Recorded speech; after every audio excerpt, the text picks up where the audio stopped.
এসে পাশে বসে, পায়ে পায়ে কখনো চলে যায় দূর। এ জীবন উদযাপনের সুর, রেডিও রেডিও জাগো, এগিয়ে চলার সুর, রেডিও রেডিও জাগো। 90.8 MHz Community Radio, Jadavpur University.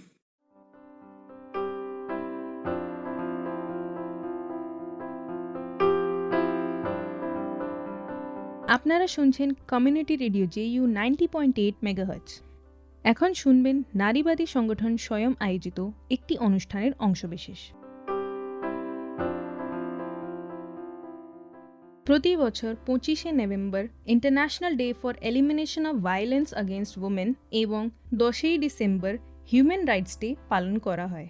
সেই উপলক্ষে নারীবাদী সংগঠন স্বয়ং 16 দিন ব্যাপী বিভিন্ন সচেতনতামূলক অনুষ্ঠানের আয়োজন করে থাকে।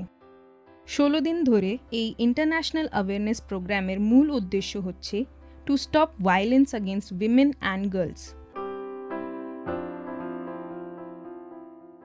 25শে নভেম্বর কর্মক্ষেত্রে যৌন হেনস্থার প্রতিরোধে সচেতনতার গড়ে তোলার জন্য কলকাতার রামলীলা ময়দান থেকে মল্লিকবাজার পর্যন্ত একটি র্যালির মধ্য দিয়ে অনুষ্ঠানের সূচনা হয়।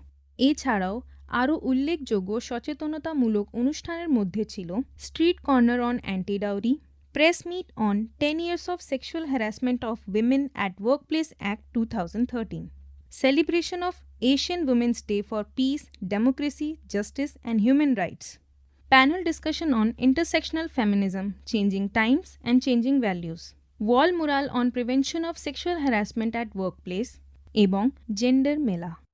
এখন আমরা শুনব 28শে নভেম্বর কলকাতার প্রেস ক্লাবে আয়োজিত অনুষ্ঠানের বিশেষ প্রতিবেদন। এই অনুষ্ঠানের আলোচনার বিষয় ছিল 10 years of sexual harassment of women at Workplace Act 2013। স্বয়মের ডাইরেক্টর অমৃতা দাশগুপ্ত বললেন, এই বছর আমাদের ক্যাম্পেইনের ইস্যু হলো prevention of sexual harassment of women at workplace. এটার মূল কারণ অনেকেই হয়তো আপনারা জানেন, এই 2023 হলো আমাদের 10 বছর হয় এই অ্যাক্টটা ইমপ্লিমেন্টেশনের। আর কোথাও আমাদের একটু ফেরত তাকানো দরকার আর এগিয়ে তাকানো দরকার যে আমরা এই জার্নিটা কিভাবে কাটিয়েছি লাস্ট 10 বছর, কি প্রোগ্রেস হয়েছে, কি গ্যাপস হয়েছে, আর এটাকে কিভাবে আমরা কালেকটিভলি আরও স্ট্রেংথেন করতে পারি। তো আজকের এটা হলো মূল উদ্দেশ্য আমাদের। আজকে আমরা সবাই এসেছি অ্যাওয়ারনেস নিয়ে আপনাদের কাছে এই মেসেজটা তুলে ধরতে। তো আমরা যদি একটু ঘুরে দেখাই এই অ্যাক্টটার বিষয়, এই অ্যাক্টটা যখন 2013-এ হয়, এটা কিন্তু খুব প্রোগ্রেসিভ আর একটা উইমেন সেন্ট্রিক আইন তৈরি হয়, যেটা তৈরি হয়েছিল on the back of Vishakha judgment. Vishakha judgment I think আপনাদের মধ্যে অনেকে হয়তো শুনে থেকেছে। সেটা একটা গাইডলাইন্স 1997-এ এসেছিল, একটা সুপ্রিম কোর্টের একটা জাজমেন্ট বা গাইডলাইন্স, যেটা ওয়াজ বেসড অন ভানওয়ারি দেবী, একটা সোশ্যাল ওয়ার্কার যে রাজস্থানে কাজ করতেন on prevention of child marriage. And কাজ করতে করতে and because child marriage prevention করছিলেন, সেখানে কিছু আপার ক্লাস পুরুষ ওকে রেপ করে to teach her a lesson. So এটা প্রথমবার, এটা একটা usually it would have been a criminal case, কিন্তু কোথাও একটা কোয়েশ্চেন তৈরি হয়। আর বিশাখা বলে একটা সংগঠন ইনিশিয়ালি এটা একটা প্রসেসটা স্টার্ট করে যে কোথাও আমাদের দেখতে হবে উনি কাজ করতে গিয়ে she was assaulted and rape. So কোথাও অর্গানাইজেশনাল অ্যাকাউন্টেবিলিটি আছে কি নেই, এটা দিয়ে আমরা একটা প্রসেস শুরু হয়, যেটা একটা জাজমেন্ট বা বিশাখা গাইডলাইন্সে পরিণত হয় 1997-এ। আর সেটা গিয়ে 2013-এ গিয়ে আমরা যে অ্যাক্টটা নিয়ে কাজ করছি, আমি জাস্ট কয়েকটা পয়েন্ট তুলে ধরবো যে কোথাও কিন্তু এটা খুবই প্রোগ্রেসিভ ছিল, বিকজ কোথাও এখানে অর্গানাইজেশনাল বা ইনস্টিটিউশনাল অ্যাকাউন্টেবিলিটির কথা বলা হচ্ছিল। যদি মেয়েরা যেখানে কাজ করতে যায় সেখানে employer is responsible, the state is responsible ওই মহিলার সেফটির জন্য। কোথাও the focus was in prevention. এটা কিন্তু আরেকটা খুব বড় জায়গা যে আমরা সবসময় কিছু হয়ে গেলে আমরা কিছু করি, কিন্তু হয়ে যাওয়ার আগে কি আমরা সেন্সিটাইজ করতে পারি একটা ওয়ার্কপ্লেসকে, তার উপর একটা বড় ফোকাস। এটা কিন্তু আইনে লেখা আছে। ইন্টারনাল কমিটির উপর যেটা সংগঠনের, দ্য এম ওয়াজ যে মহিলাদের ইজি অ্যাক্সেস হবে সংগঠনের ভিতরে কমপ্লেন করা, আর বাইরে পুলিশ আর কোর্ট করতে হবে না। কোথাও the extensive definition of work place কিন্তু খুবই কমেন্ডেবল, খুব ডিটেলে ওয়ার্ক প্লেসের ডেফিনেশন, ফর্মাল ইনফর্মাল। আমরা যে প্লেটা দেখলাম যেটা বাইরের আনঅর্গানাইজ সেক্টর নিয়ে কথা বলা হচ্ছে, ডোমেস্টিক ওয়ার্কার, সেটা কিন্তু মানে খুব গ্যাপ আছে সেই জায়গাটায়। কমিটির কিন্তু একটা পাওয়ার আছে of the civil code, and the complainant is a women while the respondent is gender neutral. সবচেয়ে ইম্পর্টেন্ট জায়গায় একটা যেটা আমাদের উইমেন্স রাইটস সেক্টরে পছন্দের জায়গা হলো the focus is on impact not the intent, যে আমার উপর যে ইম্প্যাক্টটা হয়েছে সেটা প্রায়োরিটি পায়, নট দ্য ইন্টেন্ট। তুমি হয়তো ভুল করেই করে থাকতে পারো, বাট তুমি করেছো সেটা হলো সেক্সুয়াল হ্যারাসমেন্ট। তো এরকম একটা প্রোগ্রেসিভ অ্যাক্ট এলো, একটু ঘুরে তাকানোর দরকার 10 বছরে এই অ্যাক্টটা কি ইমপ্লিমেন্ট হয়েছে সংগঠনে, at the organisation level, at the state level, কি গ্যাপস হয়েছে বা কি চ্যালেঞ্জেস হয়েছে। সন্হিতা জেন্ডার রিসোর্স সেন্টারের পক্ষ থেকে উপস্থিত ছিলেন ডাইরেক্টর সোমা সেনগুপ্ত। আমরা অনেকটা রাস্তা পেরিয়ে এসেছি, কারণ সন্হিতা যখন কাজ শুরু করেছিলেন সেই সময় 2000 সালে আমরা we did a survey in the organized sector. The report is called The Politics of Silence, and that is one of the first researches in the country on sexual harassment of women at workplace, but in the organized sector. তখন কিন্তু প্রায় 70% women বলেছেন না এটা হতে পারে না, হয় না, কি যে বলছেন, শিক্ষিত মহিলাদের সঙ্গে কি করে হবে, আপনি ইটভাটায় যান। আবার একথাও আমাদের অথরিটিরা বলেছেন, এমপ্লয়াররা, যে এটা আপনাদের ফেমিনিস্ট ইমাজিনেশন, ওয়ার্ক প্লেসে এটা হতেই পারে না। আমি বলবো যে অন্তত পথ চলা এটাই, যে মেয়েরা অর্গানাইজ সেক্টরে হতে পারে 9% of women engaged in the formal sector. Even then তারা কিন্তু প্রতিবাদ জানাতে শুরু করেছেন। এত যে কমপ্লেন্ট আসছে তার কারণ কিন্তু সেই নীরবতাটা ভেঙেছে। আর আমাদের সন্হিতার প্রচেষ্টা হচ্ছে যে প্রান্তিক নারী কর্মী যারা 91%, তাদের কাছে এই আইন পৌঁছে দেওয়া, ইনস্টিটিউশনদের অ্যাকাউন্টেবল করা এই ধরনের নারী কর্মীদের কাছে, এবং তাদের ভয়েস, তাদের অভিজ্ঞতাগুলোকে তুলে আনা। সন্হিতা জেন্ডার রিসোর্স সেন্টারের পক্ষ থেকে শীর্ষা গুপ্তা আরও বলেন, এই ডায়াগনস্টিক রিভিউটা করা হয়েছে পোস্ট 2013, অ্যাক্টার পরে। আমি বলবো 2022 we have closed that review and now we are analyzing, রিপোর্টটা এখনো পাবলিশ হয়নি, তো এখনো এটা ওই প্রসেসে আছে। এই ডায়াগনস্টিক রিভিউতে আমরা দেখেছিলাম about 100 sexual harassment at workplace complaints in different sectors, apart from education institutes, central government, state government, PSU, private sector, even NGOs. তো আমাদের কাছেও যে ডেটাটা আমি এখন বলবো সেটা কিন্তু ফর্মাল সেক্টরের ডেটা, সেই অর্থে যারা office based worker who had access to reach out to the internal committee, সেই ডেটার ভিত্তিতে আমরা 100 কমপ্লেন্টস দেখেছিলাম। তো এটার একদমই অবজেক্টিভ ছিল যে কোনো পারফরমেন্স অ্যাপ্রেজাল নয় কমিটিগুলোর, ইন্টারনাল কমিটিগুলোর। এটা ছিল যে আমরা এক্সপিরিয়েন্সেস আর এভিডেন্সগুলোকে ডকুমেন্ট করা আমাদের উদ্দেশ্য ছিল, এবং এই রেকমেন্ডেশনসটা নিয়ে, এবং এই যে ইনহাউস রিড্রেস মেকানিজমের কথা বলা হয়েছে আইনে, সেটা কি আদৌ এফেক্টিভ? কারণ 2015 থেকে এতদিন অবধি আমরা যে কেসগুলো দেখেছি সেটা কিন্তু সবই ফেলিউর নয়, সাকসেসও কিছুটা। তো আমি সেটা দুটো মিশিয়েই বলবো। তো তার ইনহাউস রিড্রেস মেকানিজমটা কাজ করে যদি ইন্টারনাল কমিটি কম্পিটেন্ট হয়, তার যদি নলেজ থাকে, এবং তার যদি সেই লিগাল নলেজ এবং সেই সেন্সিটিভিটি এবং এম্পাওয়ার্ড আইসিআর কি সেই ক্ষমতাটা থাকে, এমপ্লয়ারের সাপোর্ট থাকে, পুরো জিনিসটা যেটা আইনেও বলা হয়েছে support from the employer to conduct the enquiry process, সেটা যদি থাকে তো ডেফিনেটলি ইন্টারনাল কমিটি কাজ করতে পারে। কিন্তু তার সত্ত্বেও আমরা যেটা দেখেছি সেটা হচ্ছে 96% আমরা সব কেসেই দেখতে পারি, এবং আমি জানি যে সোয়াইমেরও এক্সটার্নাল মেম্বার হিসেবে একই অভিজ্ঞতা হবে, যে এই যে একটা hostile work environment after lodging the complaint, এই যে ক্যারেক্টার অ্যাসাসিনেশন করা, যে মেয়েটার দিকে আঙুল তোলা, আমরা সব জেন্ডার বেসড ভায়োলেন্সে যেরকম দেখি, তো এখানেও তার ব্যতিক্রম নয়। অবশ্যই তার চরিত্র নিয়ে কথা বলা, সে কেন কমপ্লেন করেছে, এবং এই হিউমিলিয়েশন ফেস করা, এটা কিন্তু সবাই আমাদের স্টাডি অনুযায়ী ওই 96%। এবং যেখানে দেখা গেছে যে রেসপন্ডেন্ট যিনি, এইটা তো আমরা রেসপন্ডেন্ট বলবো অ্যালেজড হ্যারাসারকে বা হ্যারাসার, রেসপন্ডেন্ট যিনি তারা কিন্তু মানে মোর দ্যান 70% কিন্তু সিকিউরড জব পজিশনে আছেন, মানে পার্মানেন্ট এবং অনেক দিন ধরে সংগঠনে আছেন এবং senior decision maker, senior colleague, এবং তারা কিন্তু কমপ্লেনেন্টের থেকে পাওয়ার পজিশনে অনেক হায়ারার্কিক্যালি ওপর দিকে আছেন।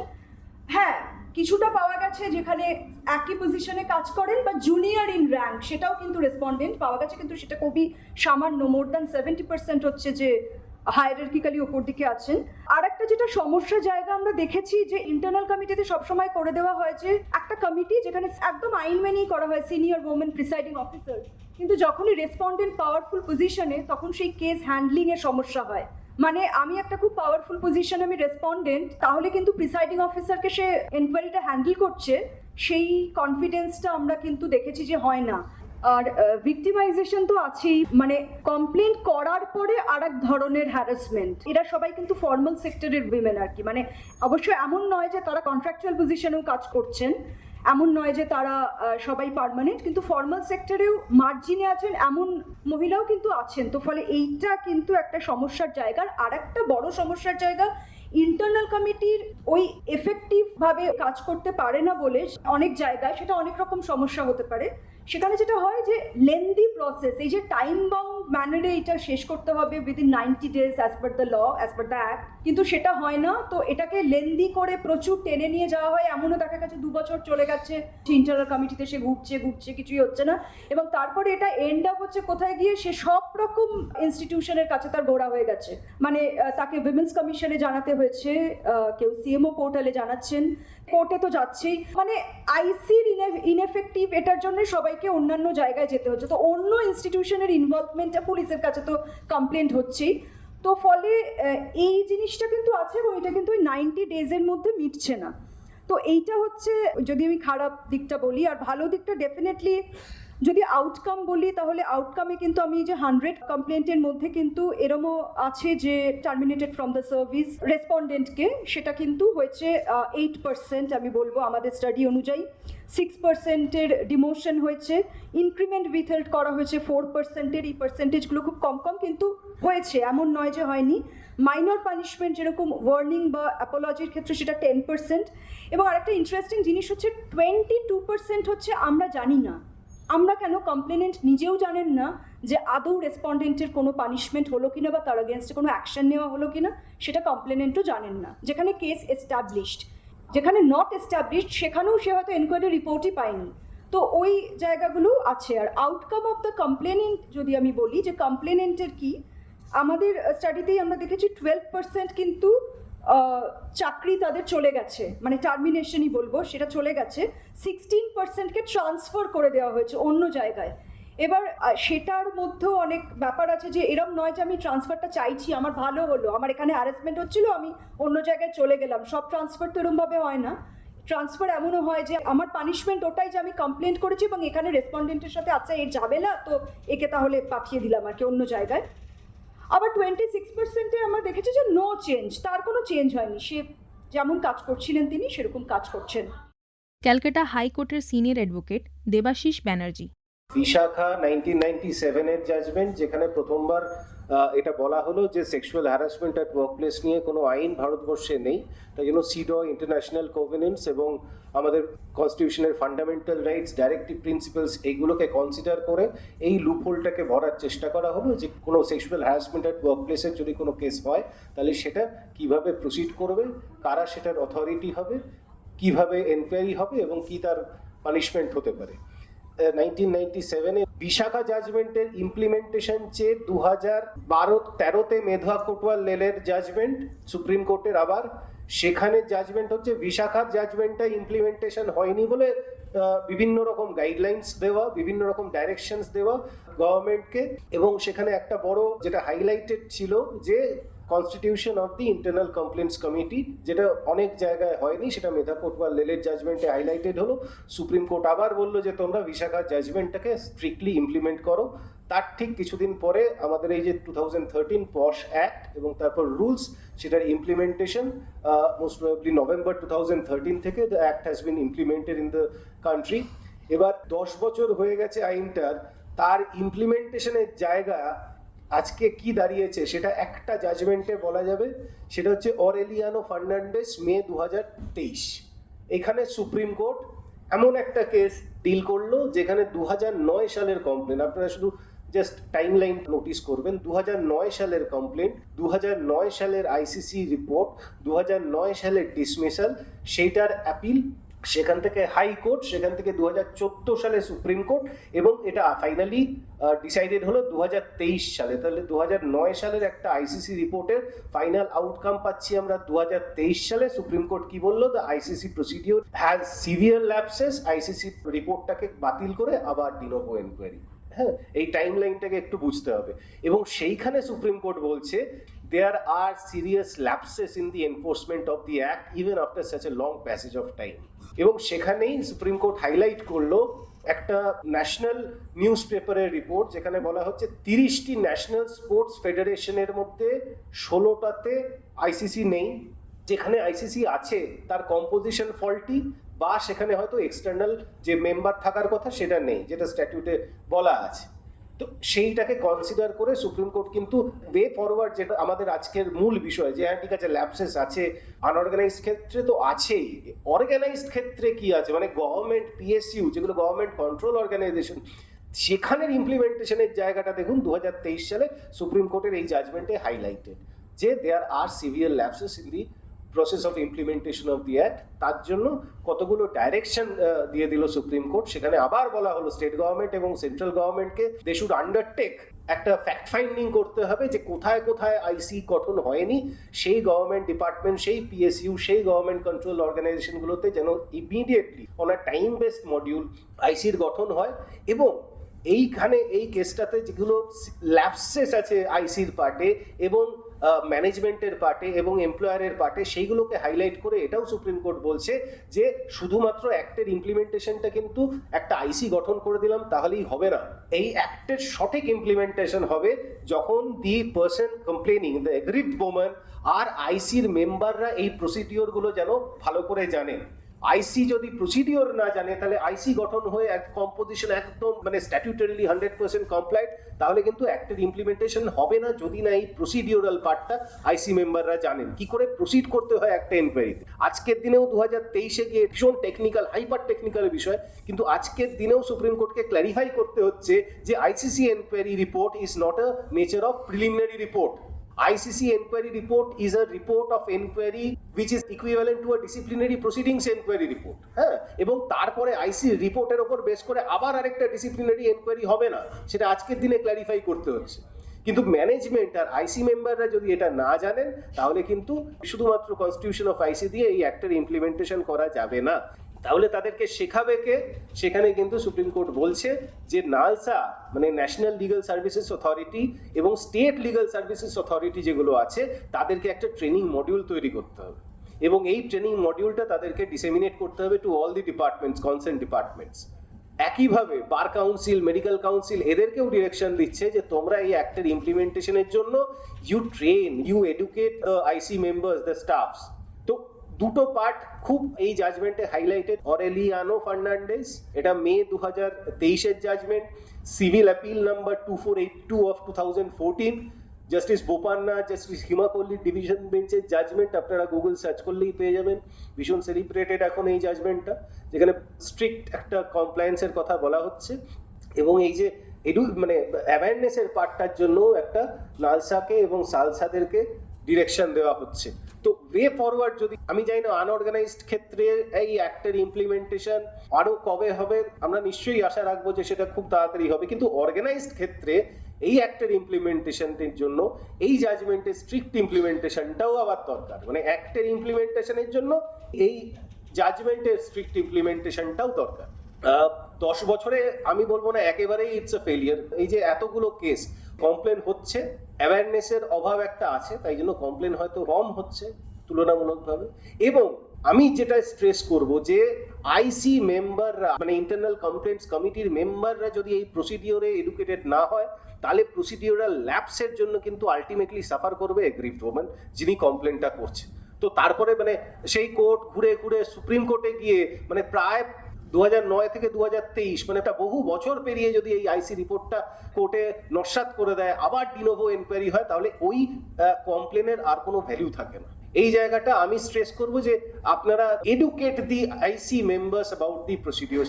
বলছি এটা খুব টেকনিক্যাল, হাইপার টেকনিক্যাল কোনো প্রসিডিওর না যে এর পরে বি পরে সি পরে ডি, বলছে ফেয়ার প্রসিডিওর। এবং ফেয়ার প্রসিডিওর বলতে কি কি ফেয়ার, মানে দুজনকে ফেয়ার অপরচুনিটি অফ হিয়ারিং। এটা এমন কিছু ভীষণ হাইপার টেকনিক্যাল ব্যাপার নয়। শুধু কোর্ট কি দেখবে বা জুডিশিয়াল বা অ্যাপেলেট অথরিটি কি দেখবে যে তুমি অ্যাগ্রিভড ওম্যানকে এবং as well as the person complained against, মানে the accused যেটাকে আমরা বলি, দুজনকে ফেয়ার অপরচুনিটি অফ হিয়ারিং দিয়েছো কিনা।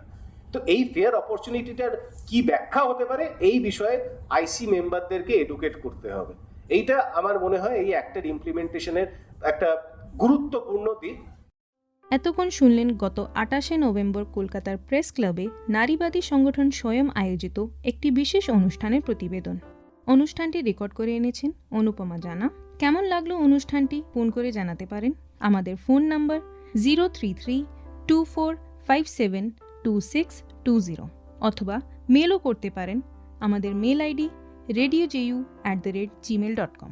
আমাদের ইউটিউব চ্যানেল রেডিও জেইউতে আপনার প্রিয় অনুষ্ঠানগুলো শুনতে পারেন এবং আমাদের ইনস্টা আইডিও ফলো করতে পারেন। শুনতে থাকুন কমিউনিটি রেডিও জেইউ 90.8 মেগাহার্টজ। দূরে সে পাশে বসে, পায়ে পায়ে কখনো চলে যায় দূর। এ জীবন উদযাপনের সুর, রেডিও রেডিও জাদু, এগিয়ে চলার সুর, রেডিও রেডিও জাদু। 90.8 megahertz, Community Radio, Jadavpur University.